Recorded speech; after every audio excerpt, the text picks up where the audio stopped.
DJ Event Planner will change the way you manage and run your business. Streamline all of your procedures and software into one easy-to-manage system. DJ Event Planner, the ultimate online planning tool.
Hey, hello again and welcome. It is Presenter Spotlight on DJNTV. If you've been checking in on Mondays, Tuesdays, and Wednesdays, you have been learning about and meeting some of the presenters that are going to be at not Mobile Beat, but DJNTV. Mobile Beat's going to be a whole other thing in March. But what DJNTV has done is they have partnered with the Photo Booth Expo, which is happening February 24th, 25th, 26th, and 27th. At the South Point Hotel, and the Photo Booth Expo is there now. They have a lot of DJs who come to the Photo Booth Expo, so why not give a DJ track? And who better to get really great presenters and amazing people than call John Young in the Disc Jockey News and DJNTV. And tonight we're going to talk to one of those presenters. He's going to be on the main stage on Wednesday at noon, and he's going to do some amazing things for us. This gentleman's name is Ivan, is it Avalos? Yep. Avalos. Okay, I did it right. Ivan Avalos. But he's better known here in the Midwest as DJ SupaFly. How you doing, brother? Good. How are you? I'm glad to be here and I'm excited for the show.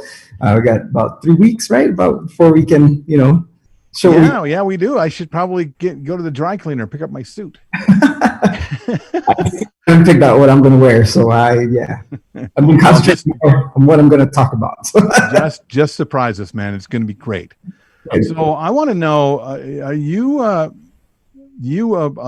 born and raised in Minnesota? That accent doesn't sound like a northern Minnesota accent. Where are you from? Well, I'm from Texas, San Antonio area. Been in Minnesota for about 15, 16 years. Down in the southeastern side, Rochester. Yes. And you grew up in Texas. Yeah.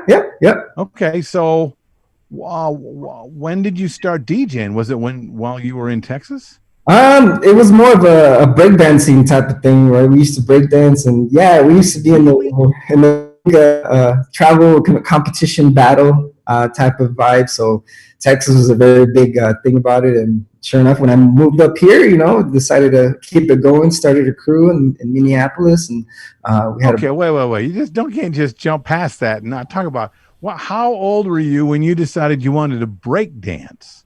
Maybe about 10, 11 years old. So okay. Even to this day, there's people that I've known since middle school that ask me that question. Do you still break dance? I'm like, no, I'm too old for that now. Yeah, you can. You just don't even want to do it. I got it. My body can't take it. It just led to an injury. Injured my elbow, and I just couldn't, go do what I wanted to do. And so that's when I moved into DJing. So it's just thinking about that makes my elbow hurt. So you were 10 years old, and you saw this on television? Breakdancing, yeah, actually music videos back when MTV was actually playing music videos. Yes, I got into it ever since then, and just went to big cities where there was competitions, battles, and that's how we got into it. So you toured with this. Did you win a lot of awards?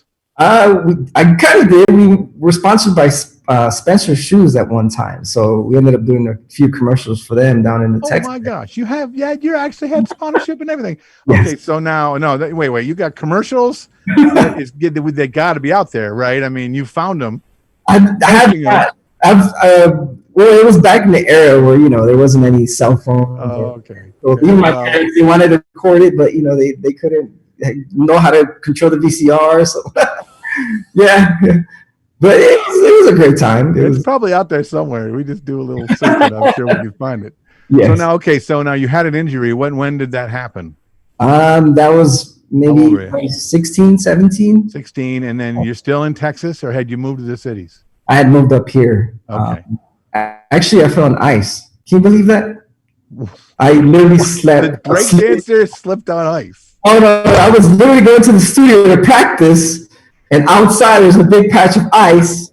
But I slipped and fell, and I injured my elbow. Oh my gosh! Sad story. Yes, I know, and that started my DJ career. So can't be mad about it. I mean, I occasionally still dance. I'm Hispanic, Latin, so I know how to dance pretty much. I don't necessarily need your elbow to dance, but you do need it if you want to do the stuff you were doing. Yeah. Okay, definitely. So you started DJing. Who said you should try to DJ? What happened? It was, when we would do shows and all that, it was all mostly dependent on me being the leader and just kind of creating the mixes for it. And back then there was, software PC DJ. We used Tractor, anything to record mixes. There was Cool Edit, Ableton had definitely. Audition was the biggest software that I definitely got to use, and that's how we put the mixes together. Basically, just to do that, and I just having that experience for with DJing with all that, or not DJing, but producing music that way. I was like, you know what? I have that knowledge. I just need to get the right equipment to do it. And so enough that. How did you get that right equipment? Living in the Midwest, it's kind of hard to get some of this equipment. So raising money for it was definitely a challenge. But there was that part in where it changed your mind. Where okay, what equipment is that pushed me through into becoming a good DJ and all that. So at first, I sometimes I don't like to admit it, but it was virtual DJ that was definitely there that helped me.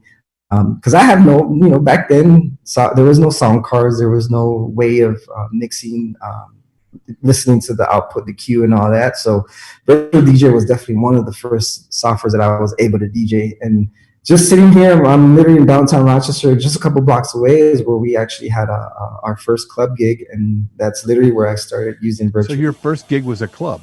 Yeah. Yep. And you were 16? I was about 17, 18, somewhere around there. Yeah. Did they know you were 17, 18? Yes, they knew I was pretty young. I was definitely pretty young. And it was a Latin gig too, so a lot of Spanish music as well. Yeah. But virtual DJ was definitely there. How I got to know the whole mixing part of it, and like I said, being in the Midwest, hard to find those types of products, those types of how do you say those mixers that you don't have, like if you were to go down to Vegas, and of course there's going to be a famous DJ or guitar or big stores like that. So okay, so you got your first gig, you're 17, 18 years old. You're still living at home, I'm assuming, right? Yeah. Doing anything else? I mean, what's actually paying the bills? Well, currently I'm doing the full-time gig every Friday, Saturday with just DJing. We run a Latin night on Saturdays here. We get a good crowd. We get about 150 plus every Saturday. So it's it definitely, it's a cover charge. So all that money goes into us and promoting and all that. So we're teamed up with the group from the cities as well. I don't know if you've ever heard of the Mansion. The owner from those clubs actually has some properties here in Rochester. Mm-hmm. So brought along the gigs and brought along a lot of the connections that I made up in Minneapolis for breakdancing as well, because a lot of the DJs up there in the Twin Cities areas, a lot of them turned DJs as well. So definitely kept those connections, and here we are now, just doing it every Saturday. And do a lot of weddings, during fall season. Just basically, how much of what you're doing is mobile versus the club stuff? I think it's half and half, honestly. During the winter, of course, up here being, very cold, we tend to slow down, of course, and do a lot of the club bar gigs during the winter, and then during spring, the wedding comes along, and sure enough, there'll be times where I'll do the main dances and at a wedding, play a little bit of music, and then I'll just head to the bar right after, start DJing right after that. So. So when you started out doing clubs, I know when guys do that, usually they find a job working for the owner, right? They go to the bar, they say, "Oh, you have gear, and I'll be your DJ," and then you end up being an employee of the owner and of the club itself. Are you doing more? I am in subcontracted, coming in and producing and promoting, or are you also working with some places on as an employee? No, not as an employee. I worked at the Mayo Clinic, and that's what Rochester's known for, is the Mayo Clinic. What do you do at the Mayo Clinic, brother? I was a delivery supervisor, just working. Working at Mayo Clinic, man, that's like being an angel in the world. So nothing small about that. That's a big deal. It's a big deal, yeah. It's considered the best hospital in the world, and we ended up actually I ended up getting a lot of gigs through them as well. There's a lot of the doctors that still hire me for the private parties. Just had one about a couple weeks ago. Literally Mayo Clinic, when Super Bowl was here, was able to do some of their parties as well, because they were a big part of the Super Bowl last year. It was definitely having those big connections in especially in a small town like in Rochester. Definitely helped me get big connections out in the country as well. So not sure. Did you invent the way that you did your business, or did you talk to somebody? Did they give you any idea on how to go out and do this in a real way? No, I learned it all just by, YouTube and just watching everybody, and a big part of the DJ news here definitely has helped me out throughout the years. There's like I said, it's never been how do you say, a better time in this time to learn about DJing, because you can basically know all the details, any specific thing you want to learn out on the internet. And when you can learn that on the internet, but what you don't learn is kind of what you were doing without thinking, with the business end of it. There's if there's a million DJs out there, there's 999,000 million of them are not making any money. Okay, especially the club guys. The bar guys, it's difficult. There's a small 1% of those guys that are knowing how to make money in a real way to be able to do it for a living. And you kind of fell into that. What do you have? If you had one piece of advice for one guy who's doing really well, he's a great DJ and people like him, but he's not making any money, and he wants to keep doing it, but he's not making any money. What's the first thing he ought to do to kind of change his stars at all? Honestly, for me, it's been just being humble about, talking to people, because honestly, that connection with people, it definitely changes, your view, how people view you. If, you're out there struggling and you're out there not making money, is, sometimes it's based on the attitude. If you're not making money, you use that day that you're off, you got to make connections somehow. Either you go downtown, you go and start making friends with, people that you necessarily don't talk to every day, and you get out of your comfort zone, because, like, especially with me, I'm in a small town. Like, you have no idea how small this town is. I've made more connections out of town that, I think I have more of my business out of town. But it's definitely a big difference that has been changing my life, because I've done big gigs. Like, I have done major gigs that it's. Well, okay. Well, that's the next place I was going to go. I mean, tell me about the first, like, holy moly gig that you ever got. I mean, the one that made you go, what? DJing for Pitbull, Enrique Iglesias at the XO Energy Center down. How did you fall into that? Well, this was friends from Texas. I literally had all these friends from Texas that were, part of the DJ culture as well. They started with the breakdancing scene as well, and they traversed into a whole different level of playing the mainstream music and getting into radio and all that. And all those friends knew about me. They knew that I was up in Minnesota, and they reached out to me. They're like, "Hey, I need a DJ."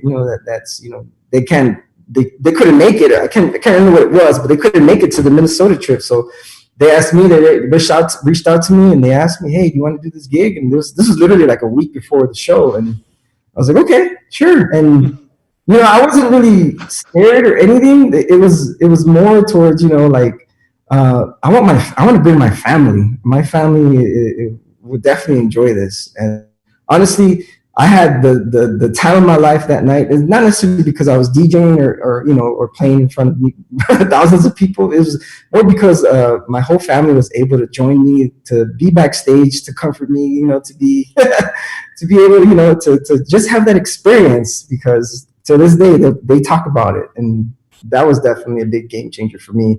That made me realize, okay, I think DJing is here to stay for a long time. So now having your name attached to that concert tour, did that also now was that all it took to have your name thrown around when other concert tours were happening? Somewhat here and there. I think I got that. I hired a professional photographer as well to take pictures. And I try not to like boast about it because I'm not that type of. But that's not. You don't you don't promote. You either got to get a promoter or you got to do it yourself. Yeah, I have an EPK, so I'll just put it on there and I'll just spread it like crazy. I have printouts of it, and I'll let people know, especially when they're hiring for weddings or any type of event. They're like, "Okay, well, what's your experience?" Well, the first thing they see is that picture for that big concert. I'm like, "Okay, you did this concert? Yeah, that was me. Yep." And it gives me that big DJ cred, and definitely. It wouldn't make much of a difference though to me, because as long as I get to play music is definitely what makes me happy, and it doesn't have to be a big car like that. No, I get that. I mean, what are some of the most fun club gigs you've done, whether here in the Twin Cities or Rochester or anywhere in the world? I think it's like the smaller clubs that, especially like the Latin nights. I don't know, it's so much different, and people don't realize that when you're dealing with like DJing Spanish music, you're dealing a lot with stuff that is live instruments that was recorded, that's not quantized to the software.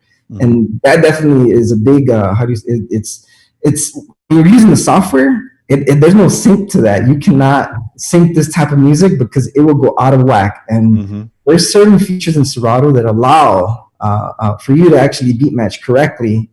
There's a lot of people think the waveform helps. Like, no, there's more steps to that. There's definitely more levels into mixing, because Serato has definitely helped me out through the years because of that. There's waveform views that people don't know exist that can help with mixing stuff like that. And I think back to your question, it relates to what is the funnest nights that I've done is definitely the Latin nights here in Rochester, especially.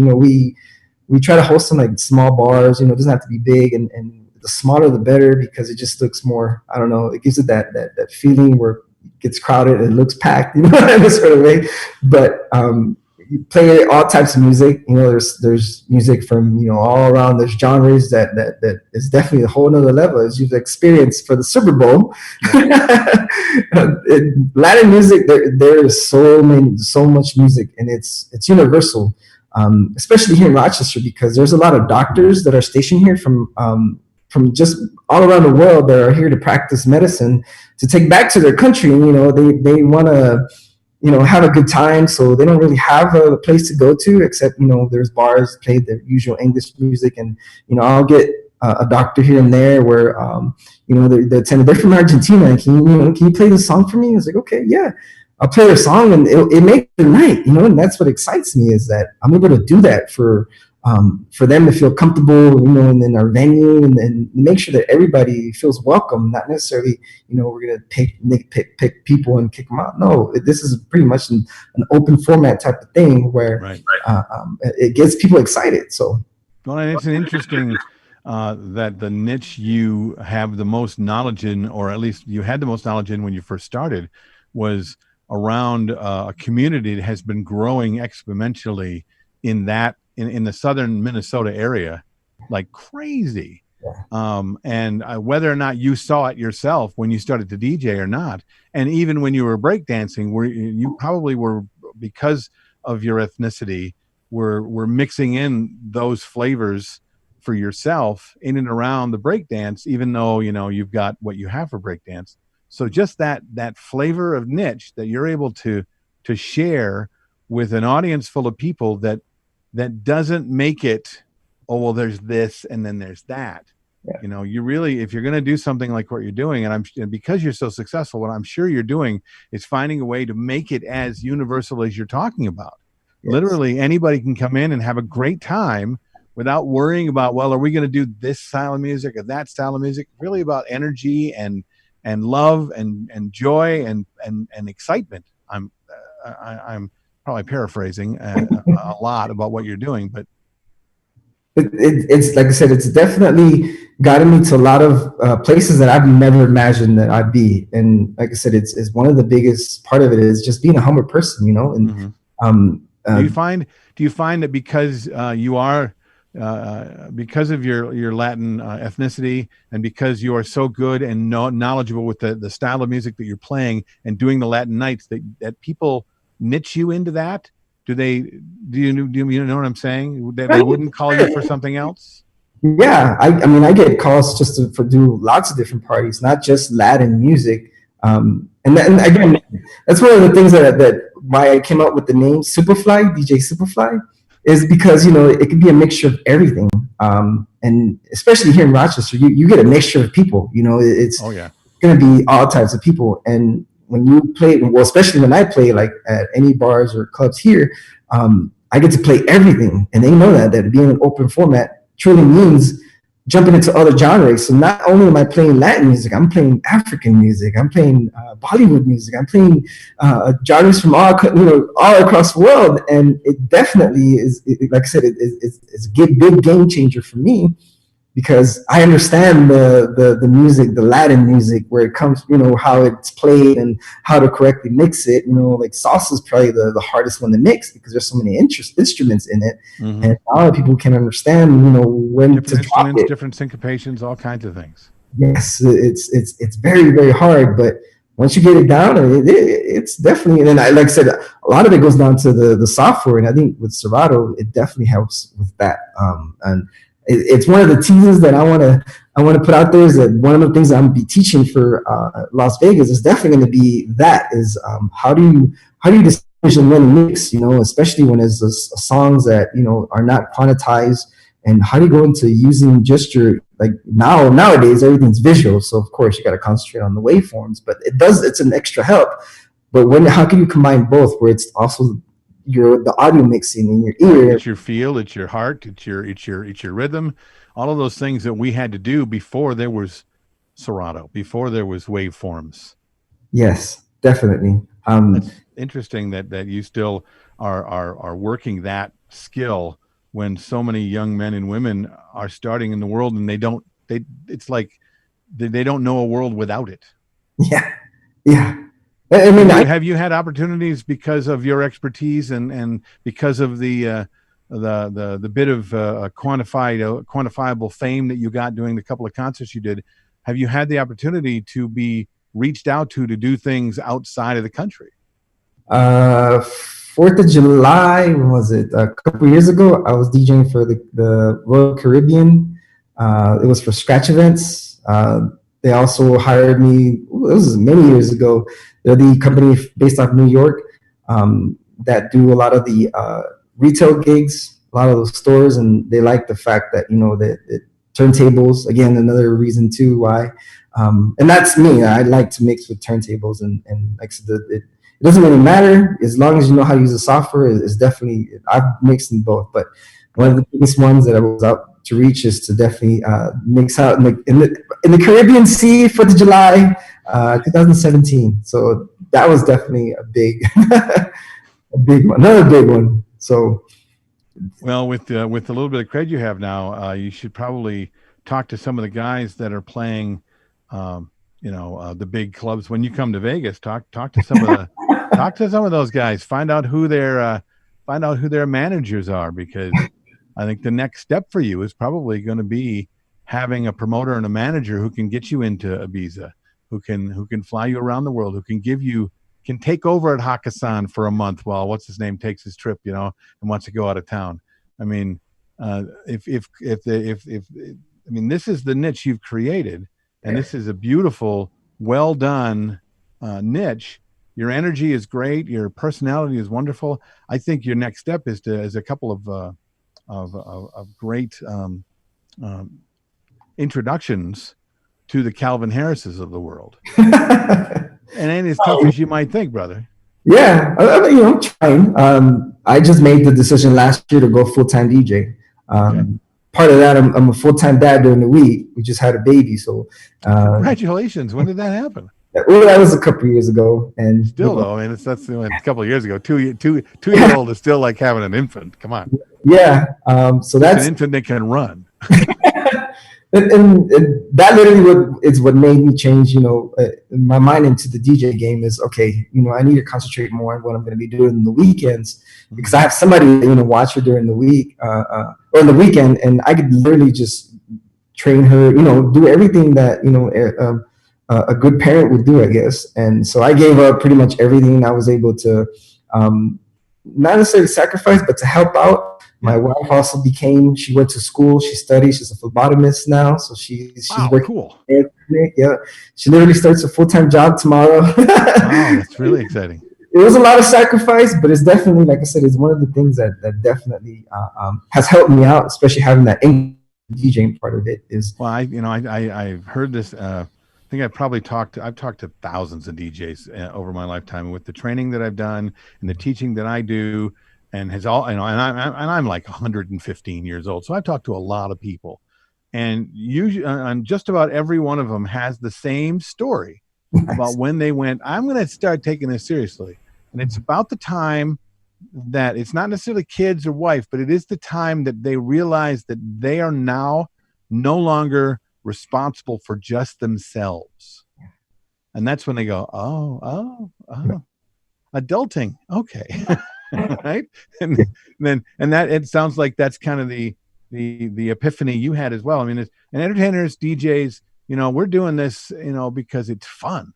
Yeah. It's fun, and if you have a gift as well and you're talented as well, you get to continue to do it because it's fun. And then at some point, you still have in the back of your head, I'm going to do this while it's fun, but I'm not going to be able to do this when I'm not going to be able to do this when I'm married or when I have a kid. And then if you're lucky, while you're doing something that you adore like you are, you actually entertain the possibility that, can I continue to do what I'm doing and not only make a living, but take care of the life that I'm trying to create for not only myself, but for everybody else. And looks like that's what you did. And most of the guys that try to do it full-time or do go full-time, that's their motivation first. Yeah. It definitely, like I said, it hit me really hard. I'm like, okay, I need to do separate things. I need to know how to up my game, basically, and with all the credit I've had, with those big shows, and definitely has helped me out. And like I said, I don't like to boast about it, but I try to push it through my EPKs, and I tell people, about my expertise and why I got the name SupaFly is definitely one of the big things that I like to spread out is definitely because I can mix pretty much a lot of types of music and make everyone happy, because you're going to experience, and when you're more of a diverse type of DJ or person, where you get to play all types of music, you're going to encounter that, people are going to have a good time because they've never heard this song or they never heard that song. And that's what makes you different versus everybody else that's playing the same type of music, where it's all just like, okay, hip hop night. Like, no, you can make it different. Well, and that, and the fame that you've created, that little bit of cred that you say you have, I will tell you that this striking when the iron is hot right now is really important. And if you're not the kind of person that can toot their own horn, then doing something as big as what you did means, the next investment shouldn't be a new software or new equipment. It should be a publicist, my friend. You should reach out, and I'm not kidding. And you can roll your eyes if you want, but you may not have another shot like this if you don't have a publicist that can push you towards it and use the fame that you did create, the cred that you did have, to push it out there to those people that'll go, oh, really? Oh, and him. So that there's that next step and that next step. And if you can't do it yourself, and even if you can, honestly, the best way to go is to find a publicist whose job it is to go out there and, not necessarily, monetize that thing that happened to you. Yeah. You have a chance now, if when you get the big thing. I mean, if you still have those connections with the guy who got you the gig, you should be talking to him all the time. You should have him introducing you to the guy who got him the gig. So you can talk to the producer who's going to do the next concert tour for J-Lo coming off of her Super Bowl show. So they're going to have to find a guy. They want to find a new guy. They want to find, there's all kinds of possibilities within that, but in a short window. And that investment of a publicist for a year, I think, would be really a big deal for you, because you got an infectious personality. I think everybody that comes to the DJNTV show coming up in February, they're going to meet you on that Wednesday at noon. They're going to see what you can do. They're going to listen to your what you have to share with them, and they're going to want to know more. And that little bit of who you are is what you need for a publicist to find the crack in the wall to push you through to see if people will jump at. And I think the possibility of you being able to do some regular tours like that, to be a guy who now calls a guy in Minnesota to cover for you, I really think that's something that you should be after. And even if Mr. Humble, you could be Mr. Humble all you want, but Mr. Humble ain't going to get you the thing I just discussed with you, right? You know what I'm saying? You can still be humble and say I'm good. Yeah. Oh. You can. Look, you think J-Lo is full of herself? No, she's a humble woman who knows how good she is. Yeah. You can be a humble person who knows how good he is. And that's what I see now. So, and this is supposed to be an interview, and I'm sitting here giving you advice. Whatever, brother. Well, it gives it more of a tease, like I said, towards Vegas, because my presentation is going to be a little different, is because a lot of the part of it is a lot of the DJs don't really know how to use Serato into its full effect. And when I started DJing, I started with virtual DJ, and I kind of know how it runs now. But after that, I had to make the jump into what's the next step, and that's when I started to go into Serato. And with Serato, and I like the whole turntable thing, and being in the Midwest was hard because there's no record stores around here. Definitely, big ones. There's like two. Yeah, and I'm sure you know exactly where they are. Yeah, you have to drive an hour and a half, 2 hours just to go. And to me, the whole going digital definitely the game changer, because I was downloading music from countries. That helped me out, have the MP3s that I needed to run parties here. And like I said, in this very diverse town of Rochester, where there's a lot of people coming from all around the world. There's patients too that would go. There's literally patients that go almost every Saturday, and they're from Abu Dhabi, and they're used to that. They're used to that vibe over there. And kings and the queens of this world come to Rochester, Minnesota. Yeah. To get their blood pressure checked. So, the Dalai Lama. There's very important people that come here. You get the Dalai Lama party. You let me know, because that's the one I'll help you carry a speaker in. That's all I can do. I'm a pretty old dude, but I would love to see you get the Dalai Lama and his people out on the dance floor. That would be really cool to say. That'd be cool. But yeah, it's the spot we're at it's a brand new hotel. It's a new Hilton hotel. It's right in the center of Rochester, and they got a little bar there, and that's where we do Latin nights. It's a little spot, but still, it's considered one of the biggest Latin nights here, and actually around the area, because there is not unless you drive up to the cities. So and even up here, there's not as many of that there really ought to be. Yeah, and there is a big market out for the Spanish people, especially here. Just people don't know it. Well, even here in the Twin Cities. Yeah. There's only one spot in the and not just Spanish people are dancing to this. Yeah, it's everybody. Come on. Everybody. Like it's crazy how infectious you don't have to be Spanish. You know how to dance salsa. A lot of people want to. I don't know how to dance salsa, and I just get away. Maybe I shouldn't be dancing salsa. I should come listen and just stay out of the way of the people who know what they're doing. there's a lot of other types of genres that are easier to dance in. So let's put it that way, because there's definitely a lot of good music out there. Okay. Thanks for watching out for me, man. Okay, look, well, I want to wrap this up, but I want to be sure that everybody knows that this thing, if you've not met this guy, he's really something. And the presentation that he's going to share Wednesday at noon at the DJNTV show in Las Vegas is going to be very unique and very interesting. And I think you're going to learn a few things about what you can do with as a DJ, much less about what he might be doing, because like he said, he's using software in a way that most guys are just not using it. So, and that's going to be part of what he's going to be going, as well as the fact that you're going to be very inspired to be able to use this knowledge and the personality and the infectiousness he brings to it, to be able to find some possibility in where you want to go with what you want to do next. Now, don't forget, now it's DJNTV.com/tickets. Tickets are still available.